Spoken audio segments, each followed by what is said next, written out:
তওবা কেমনে করবেন শিখায় দেই। প্রথমে ঘোষণা, আল্লাহ আকাশের নিচে জামিনের উপরে আমার চেয়ে বড় পাপী কেউ নাই। সগীরা কবিরা, জেনে না জেনে, ইচ্ছায় অনিচ্ছায়, শিরকে বেদাতি, শয়তানের ধোকায় পড়ে, নফসের ওয়াসওয়াসায় অনেক পাপ করেছে। আল্লাহ আল্লাহ আমি স্বীকার গেলাম, আমি পাপী, আমার চেয়ে বড় পাপী কেউ নাই। প্রথমে আপনি স্বীকার যাবেন সব।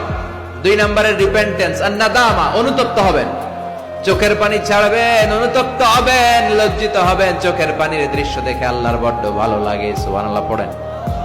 3 নম্বরে স্টপ, যেই পাপের জন্য তওবা করেছেন স্টপ, অনেক হয়েছে, আর না, থামেন, ওই পাপ কাজ বন্ধ করেন। 3 নম্বরে to hate what you have done, আপনি যেই পাপ করেছেন এটা মন থেকে ঘৃণা করেন, মন থেকে এটাকে ঘৃণা করতে হবে। 5 নাম্বার হচ্ছে to determine that you never repeat this sin in your life again. আল্লাহর ওয়াদা দেন যে আল্লাহ পারতপক্ষে আমার জীবনে এই পাপ আর করব না।